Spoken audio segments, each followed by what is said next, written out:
L'utilisateur pourra, utiliser le chatbot pour transférer des fichiers durant une conversation, donc sans avoir à quitter la fenêtre, de discussion. Donc cette nouvelle fonctionnalité, elle permet à l'utilisateur de pouvoir, gérer l'envoi de fichiers automatiquement. Donc comme je vous l'ai mis ici, on a plusieurs exemples types, comme par exemple le fait qu'un utilisateur puisse, envoyer ses, justificatifs de notes de frais via le chatbot, ou par exemple, on a l'utilisateur qui pourra se déclarer malade et envoyer son arrêt maladie via le bot, ou on aura également, par exemple, un problème informatique et auquel cas l'utilisateur pourra envoyer une capture écran au chatbot, ce qui va ensuite lui permettre de traiter la demande plus facilement et au support d'avoir plus d'informations pour traiter cette donnée. Donc cette fonctionnalité, elle est disponible uniquement sur Microsoft Teams et ça va vous permettre d'étendre les capacités de votre chatbot afin d'obtenir du coup une expérience conversationnelle qui sera complète.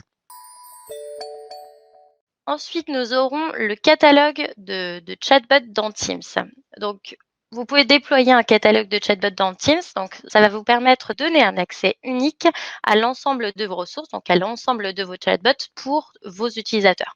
Donc, l'utilisateur aura une vision globale de tous les assistants virtuels mis à sa disposition dans votre société. Donc, ce qui contribuera grandement à faire connaître l'ensemble de vos chatbots et du coup à pousser l'utilisation des outils que vous avez mis en place. Ensuite, dans ce catalogue, on va pouvoir également recueillir les demandes de création de nouveaux chatbots. Donc, par exemple, un utilisateur aura peut-être une idée de créer un nouveau chatbot à destination de ses équipes. Il va du coup cliquer sur ce bouton ici, demander un nouveau chatbot, expliquer son projet et sa demande sera envoyée à l'administrateur du catalogue de chatbots et on va l'étudier, etc. Donc ça va vous permettre d'élargir votre chatbot factory.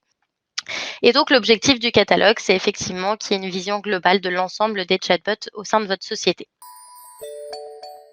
Une autre nouveauté, toujours dans le but d'avoir une expérience conversationnelle plus fluide et plus agréable pour l'utilisateur. Lorsque vous avez un chatbot sur Teams, vous allez avoir la possibilité d'ajouter une liste de commandes. Cette liste de commandes, c'est ni plus ni moins qu'un menu avec des suggestions de questions qui correspondront en fait aux questions qui sont le plus posées par les utilisateurs. Donc, le travail qu'on viendra faire sera de tout d'abord identifier ces 3 ou 4 ou 5 questions qui sont le plus posées par vos utilisateurs et on viendra, via la plateforme, on vous montrera comment, on viendra les ajouter, dans ce menu qui se trouvera tout simplement, dans la zone de texte lorsque vous venez taper votre message, dans votre chatbot sur Teams. Hop, donc juste pour voir comment, on ajoute cette liste de commandes, donc vous accédez à l'onglet connaissances FAQ, vous ajoutez votre question. Admettons que ça soit donc je démarre avec Marie. Vous accédez à l'onglet questions, vous cochez donc le fait que vous voulez cette question en tant que suggestion. Donc cette fonction viendra s'ajouter, et vous pouvez également l'ajouter depuis l'onglet paramètres. Donc vous allez dans l'onglet paramètres, vous sélectionnez Teams, vous accédez à l'onglet publication et ici, vous avez la possibilité de personnaliser votre manifeste. Comme vous le voyez dans la vidéo, vous retrouvez «Je démarre avec Marie» qui est la commande qu'on a ajoutée tout à l'heure depuis l'onglet connaissances FAQ et dans cet écran-là, vous avez la possibilité d'ajouter d'autres, commandes qui correspondront à des questions qui sont présentes dans vos connaissances. Donc là, en l'occurrence, je décide d'ajouter à mon menu de suggestions la question «Comment ajouter des connaissances?» et également «Découvrir les bonnes pratiques».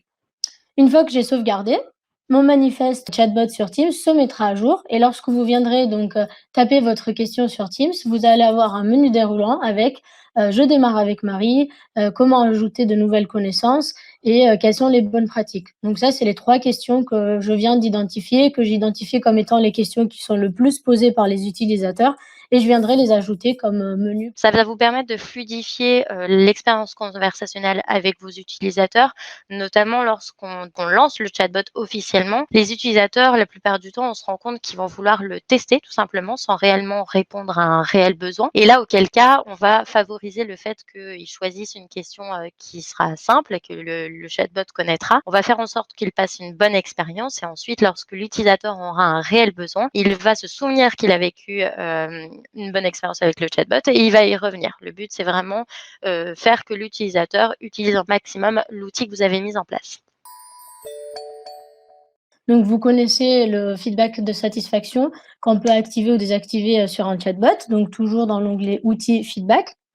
Une fois que vous avez utilisé donc le feedback de satisfaction lors, par exemple, d'une phase pilote, vous pouvez donc activer le feedback d'apprentissage pour, analyser et comprendre si vos collaborateurs ont donc appris en via des réponses que vous avez, fournies.